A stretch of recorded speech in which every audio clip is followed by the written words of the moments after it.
Section 1. You will hear a woman telephoning the police to report a theft. First, you have some time to look at questions 1 to 4.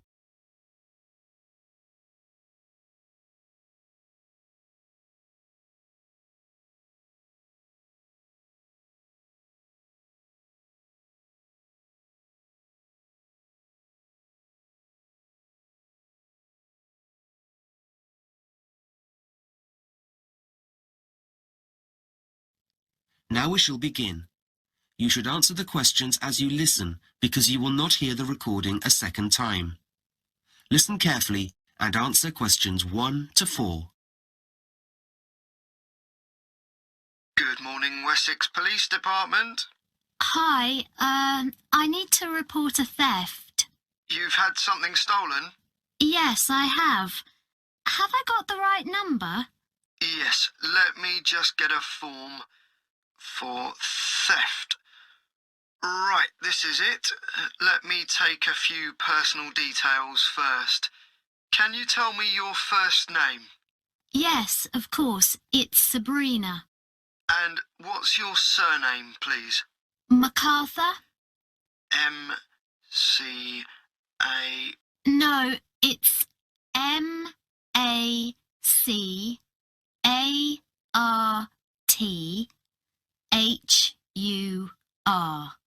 Oh, right.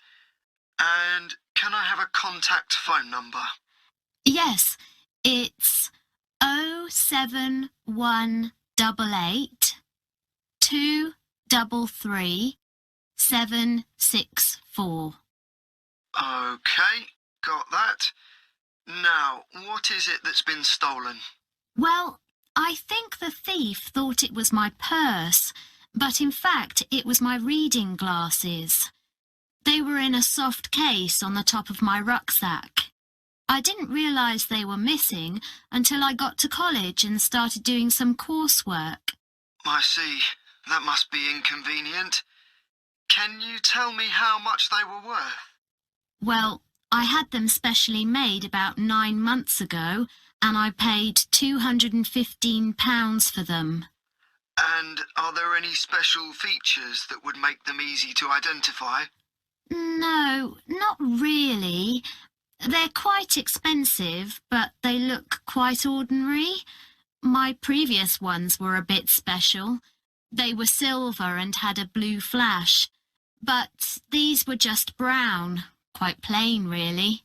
OK, I'll make a note of that. Before you hear the rest of the conversation, you have some time to look at questions 5 to 10.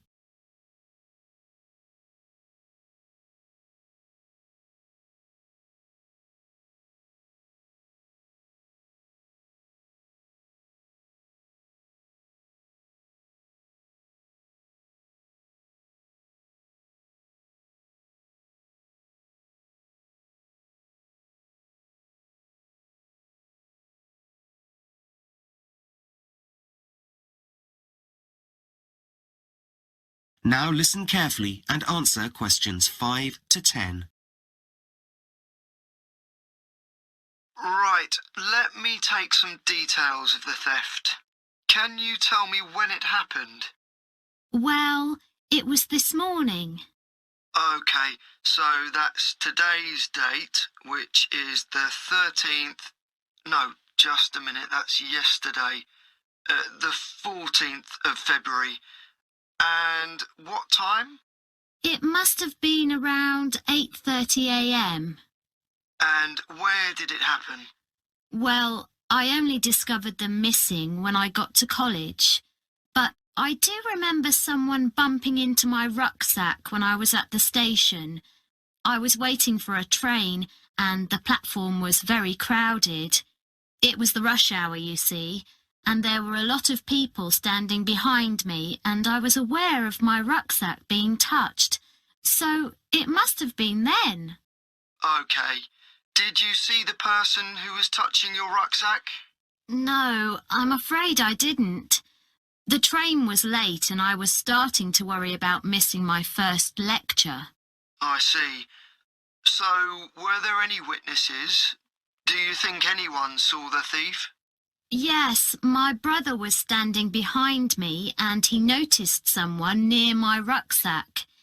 He didn't realise at the time that anything had been taken, so he didn't mention it to me.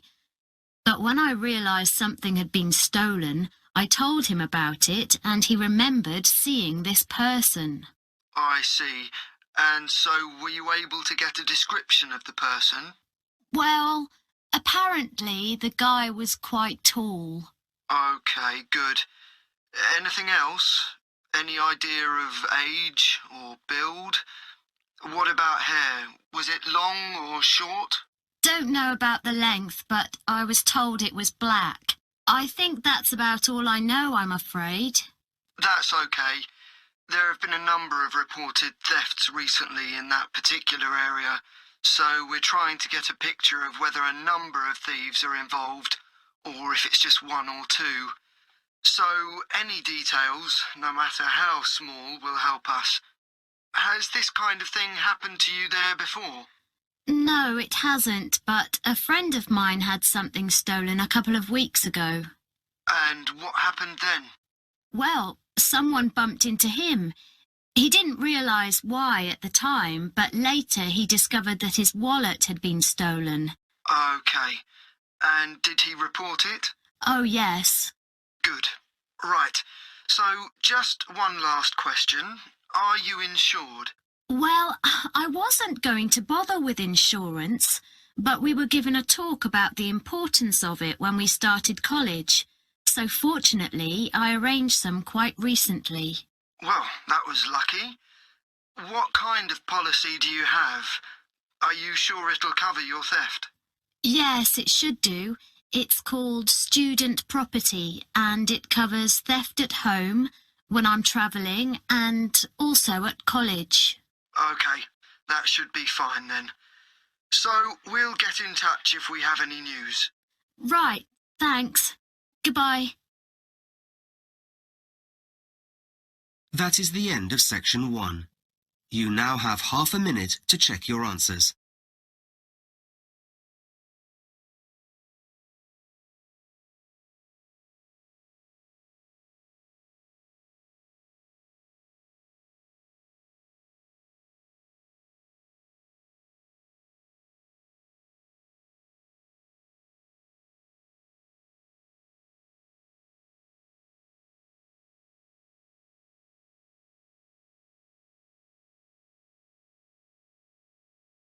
Section 1 is now complete.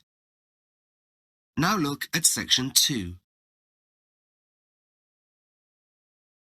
Section 2. You will hear a talk by a college principal welcoming students to Fairlight College. First, you have some time to look at questions 11 to 15.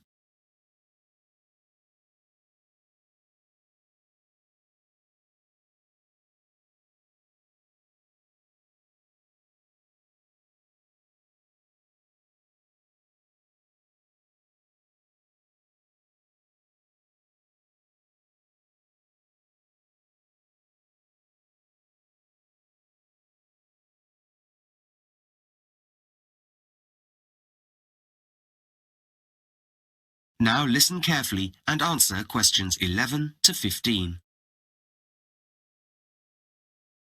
Good morning, everyone.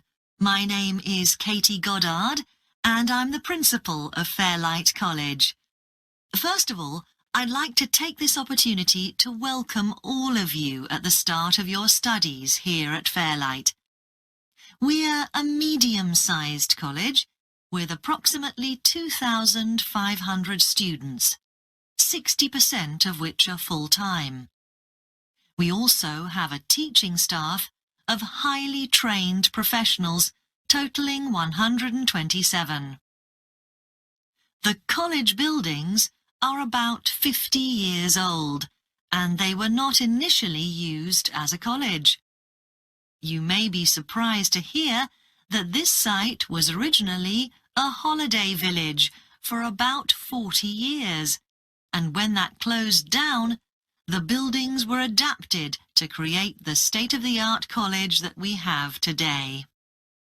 Of course, we do hope you have fun here, but we also expect hard work from you all. Most organisations, and indeed many colleges, have mission statements which set out their key objective. These are sometimes quite lengthy and complicated, but we believe in keeping things simple here.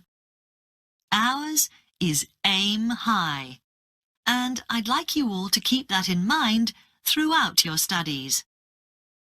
Our main purpose, of course, is to provide you with an education, but we also take seriously the need to prepare you for life and, in particular, for whatever you plan to do when you've finished your studies.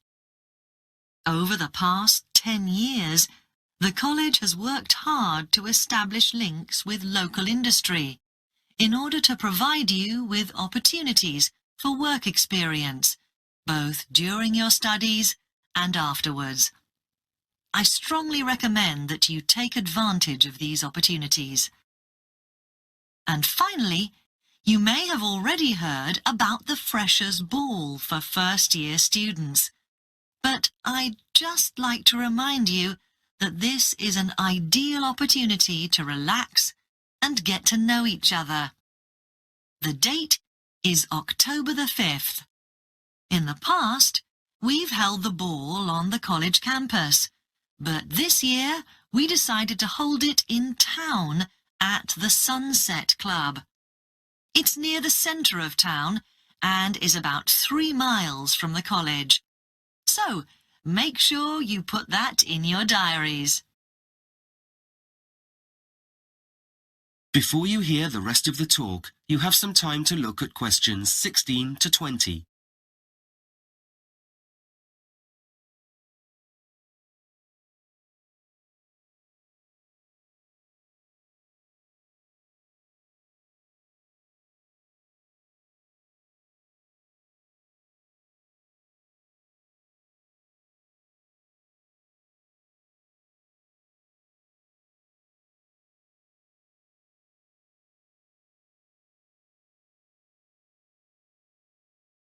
Now listen carefully and answer questions 16 to 20. I'd now like to point out a few important college facilities. I hope you all managed to pick up a map of the college campus on your way in. I'm not going to go over everything on the map, but I'd like to point out a few things that you should be aware of.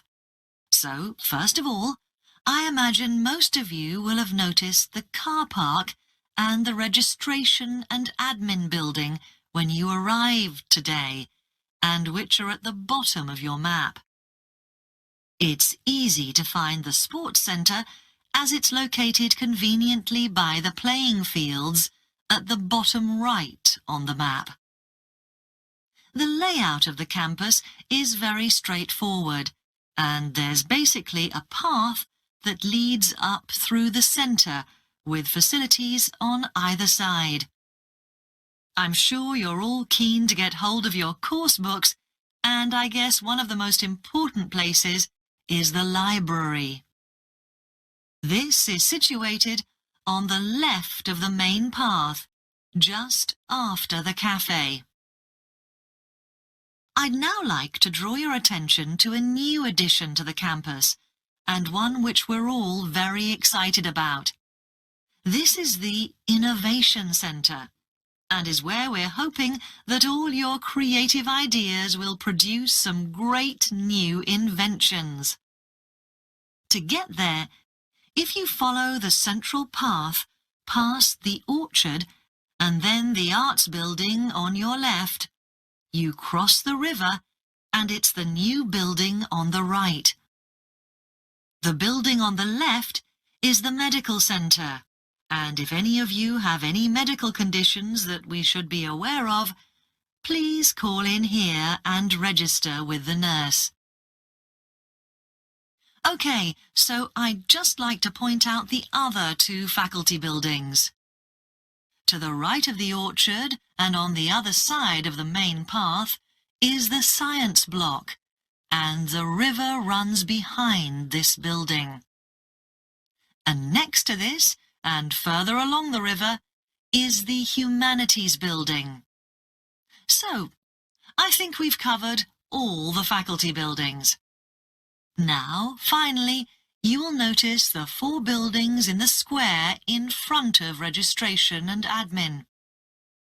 The 2 on the left I mentioned previously, and on the other side of the path, the one nearest registration and admin, is the college shop, and the other is the canteen, which is open from 7:30 in the morning until 8 p.m. in the evening. Well, I hope that helps to orientate you. If you have any questions, please don't hesitate to ask me or any of the other members of staff, and I'm sure in no time at all, this will all become very familiar. That is the end of section 2. You now have half a minute to check your answers.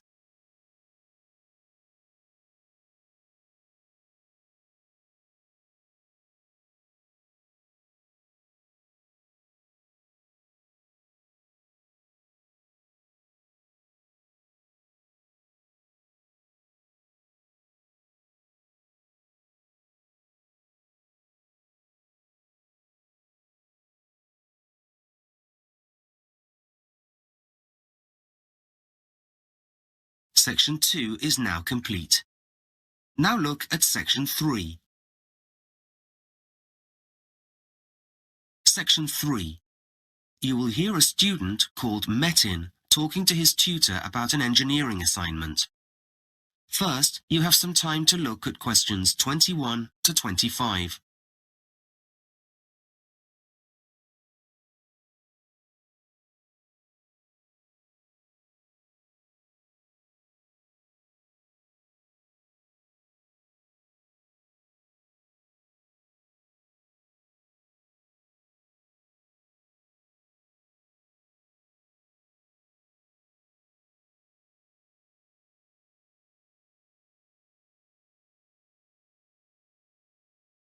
Now listen carefully and answer questions 21 to 25. Come in, Metin. How are you? Fine, thanks. I wondered if I could just have a word with you about my engineering assignment. Yes, I've got a class in half an hour, but I can give you about 10 minutes. I do need the other 20 minutes to get myself sorted out before I teach, though. That's fine. I just wanted to discuss some ideas with you. Okay. So, what aspect of building are you doing your assignment on? Well, I decided in the end to choose bridge construction. I had several ideas at the start, but I didn't want to focus on anything too modern. I wanted to opt for something that's been around for a long time. Yes, I guess people have always built bridges. Whereas skyscrapers, for example, are great, but they're relatively recent constructions. Okay, well, that's a good reason. What aspect of bridge construction are you going to cover? Well, there are some amazing bridges in different places and countries, so I thought I would start with some pictures, just a page or so of bridges around the world, and then go on to write about them.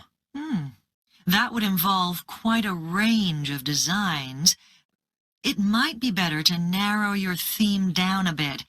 Might make it easier for you to structure your work. Yes, I'm not very good at making choices. You know, like a lot of students, you're trying to cover too much. Right, I see. Plus, you need to think about what you're being assessed on. Did I give you the outline for this? Yes, but I don't think I have it here. Well, last year's students will tell you that you won't do well if you only present an overview of something. It's not enough, no matter how many words you write. I see. You mean we have to show that we can go into something in detail? Exactly. Perhaps it would be a good idea to have a rethink when you get home. Do you have plenty of books and articles? Yes, I've got them at my flat. My flatmate said I didn't need to bring them. Well, it would have been helpful if you'd brought them along. Anyway, review all the literature you have first, and that will help you develop your ideas. Before you hear the rest of the conversation, you have some time to look at questions 26 to 30.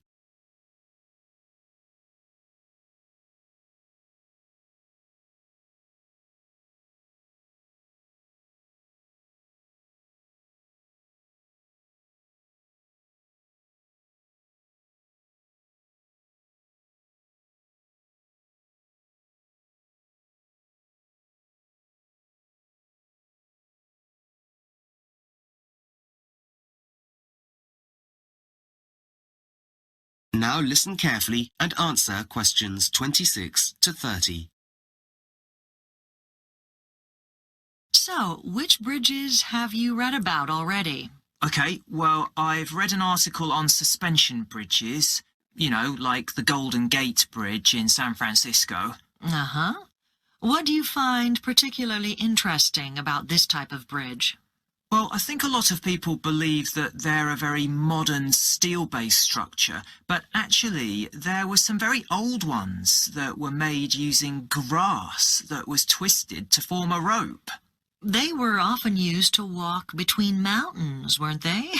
Very scary. Yes, arch-shaped bridges also go back a long time. They're quite interesting too. Well, they go back to Roman times, don't they? Yes. And what I hadn't realised is that these ancient arch bridges were made without using cement to hold the stone together, so the builders needed some form of scaffolding to build the top part of the arch. But that's still true today, isn't it? Despite all the modern materials we have, workmen still can't bring the two sides of an arch bridge together without having a framework around the arch while it's being built. No, so this basic principle hasn't changed much, even though they may look different today. What other bridges are there you could focus on? There are beam bridges. They're about the simplest in terms of construction. Just a horizontal surface made of wood, stone, steel, or concrete, and two supports. Yes, parts of these bridges are often known as girders, and people sometimes refer to them as girder bridges. Right. They're often most commonly used for trains and cars, aren't they? Uh-huh. And what about complex designs? Well, a bridge called the cable-stayed bridge is just amazing to look at. It's a bit like a suspension bridge, but it only has one end or tower, and obviously a lot of cables going from this to the surrounding area. Now, this is a modern bridge, isn't it? It is, although interestingly, I noted that there are sketches of it that date back to the 16th century. And yet the first cable-stayed bridges were built in the 1940s, I believe. That's right. Well, you obviously have a lot of knowledge already. Yes, and I guess I could select an ancient bridge design and a modern one. Now that would be a good idea. Okay. So, I don't think you need to see me again. I think you can select your material yourself this week. I would quite like to write it out and let you see it before I submit my final draft. Okay, you can email it to me. And remember to plan your assignment before you write it. I will, thanks. That is the end of section 3. You now have half a minute to check your answers.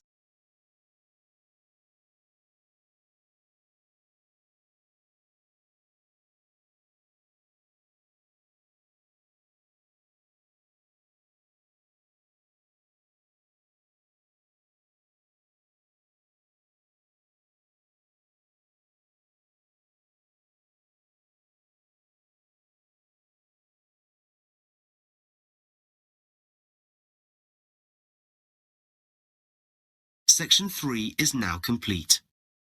Now look at section 4. Section 4. You will hear part of a lecture about the behaviour of birds called starlings. First, you have some time to look at questions 31 to 40.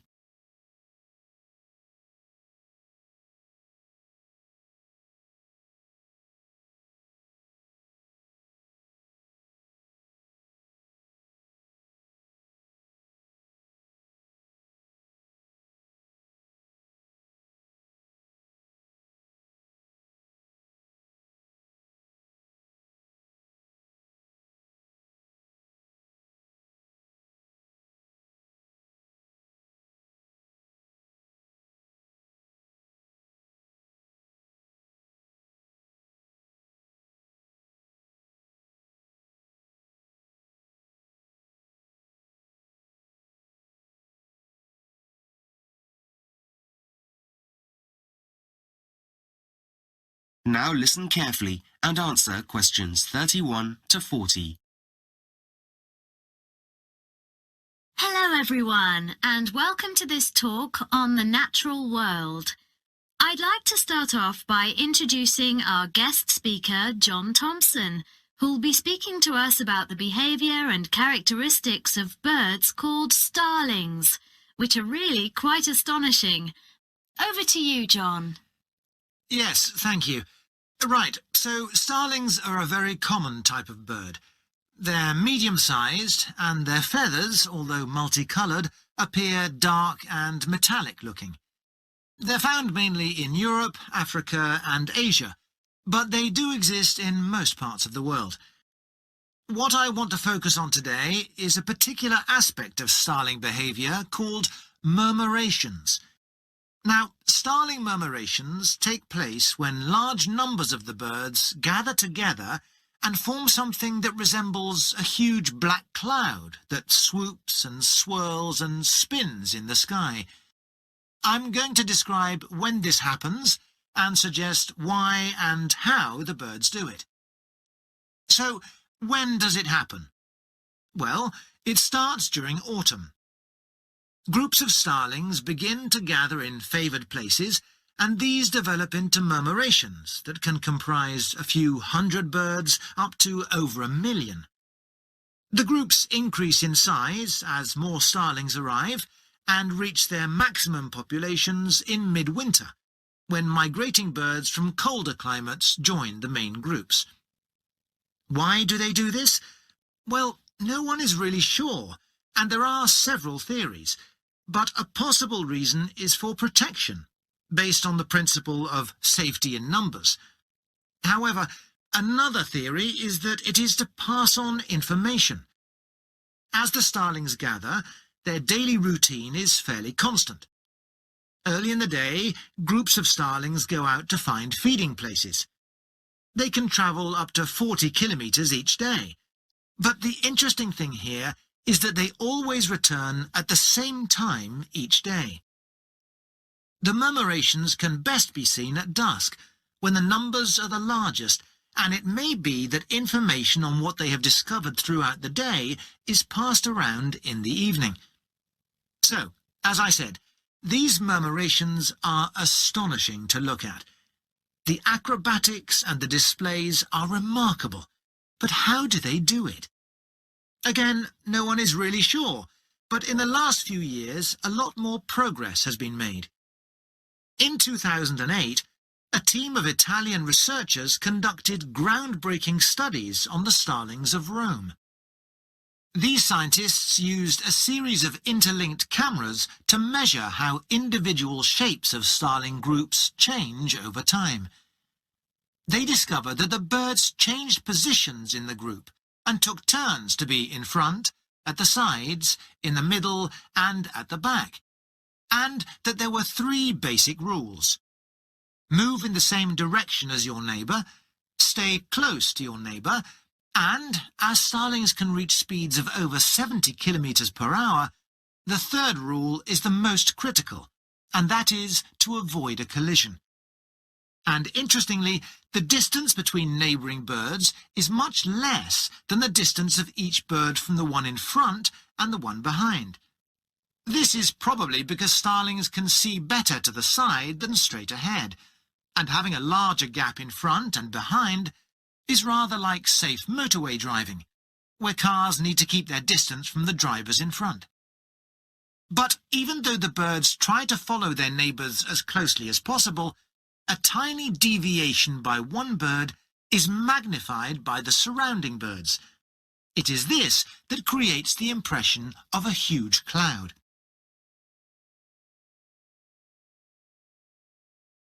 So, to end this bit, just a few notes on starling populations. Since the 1970s, in the UK there has been a reduction of 70% in starling populations. In fact, the numbers of starling in the UK are a fraction of what they used to be, and they are now on the critical list.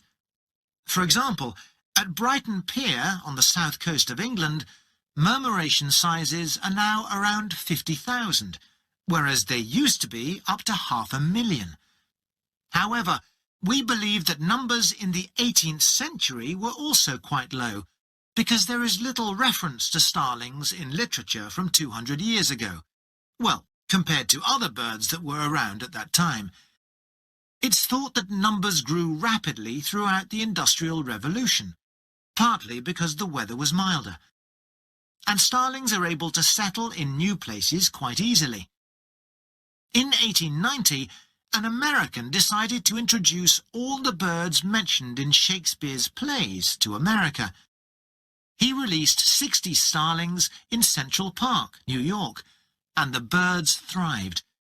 There are estimated to be over 2 million starlings in the USA now, and they can be found as far as the West Coast. Now, to move on to their habitat... That is the end of section 4.